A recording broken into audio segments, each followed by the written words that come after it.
Hello students, welcome to your online classes from RBL School Standard 8th.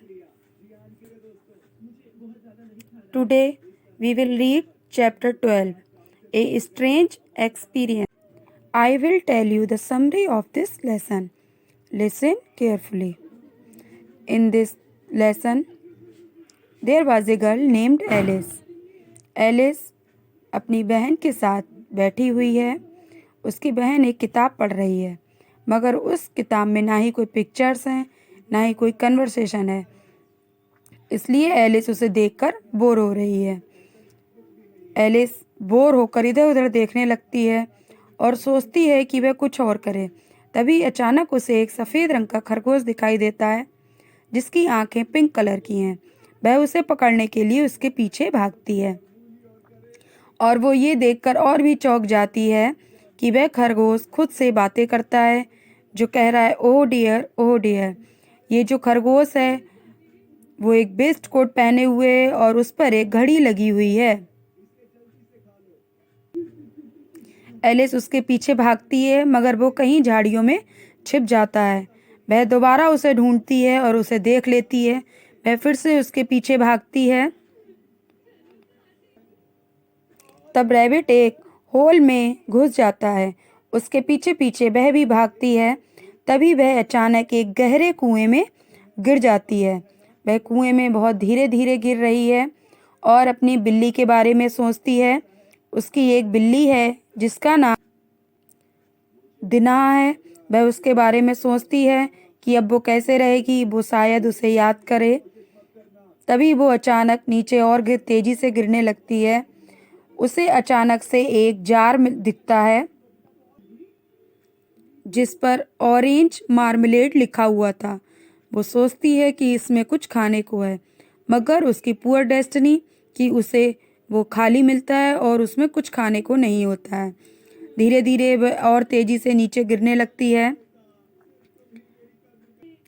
वो सोचती है कि वह नीचे गिरेगी और उसे कई तरह के प्राणी मिलेंगे।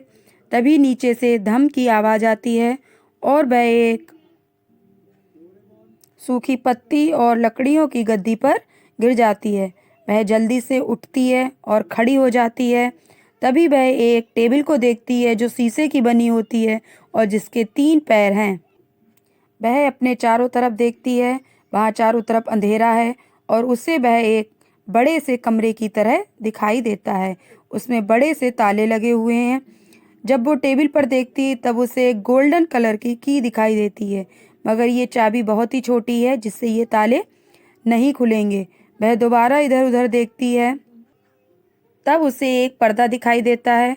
उस पर्दे के पीछे एक छोटा सा दरवाज़ा है, केवल 15 इंच का। वह समझ जाती है कि ये चाबी इसी की है, मगर वह दरवाज़ा एक चूहे के होल की तरह बहुत ही छोटा है, जिसके लिए एलिस बहुत बड़ी है। वह उसमें एंट्री नहीं कर सकती। वह इधर उधर देखने लगती है। तभी उसे एक कांच की बोतल दिखाई देती है जिस पर लिखा होता है ड्रिंक मी।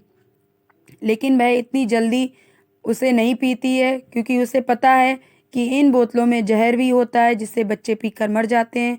लेकिन उस बोतल पर कहीं भी पॉइजन नहीं लिखा होता है, इसलिए वह उस बोतल को पी लेती है। जैसे ही वह उस बोतल को पीती है, वह बहुत ही छोटे साइज की हो जाती है, केवल 10 इंच की। वह समझ जाती है कि वह अब इस दरवाजे से जाने के लिए बिल्कुल रेडी है। लेकिन अफसोस की बात यह होती कि अब वह ज़्यादा छोटी हो गई है और अब वह मेज़ तक नहीं पहुंचती है जिस पर वह चाबी रखी हुई है। वह सोचने लगती है और रोने लगती है। तभी उसे एक कांच का बॉक्स दिखाई देता है। वह उसे देखती है, उसे खोलती है। उसमें छोटा सा एक केक रखा होता है जिस पर लिखा है ईट मी। वह उसको खाने लगती है। सोचती है शायद इससे उसका साइज बढ़ जाए, लेकिन ऐसा नहीं होता है। वह सेम साइज की रहती है और धीरे धीरे उस केक को खाती है और उस केक को धीरे धीरे समाप्त कर देती है।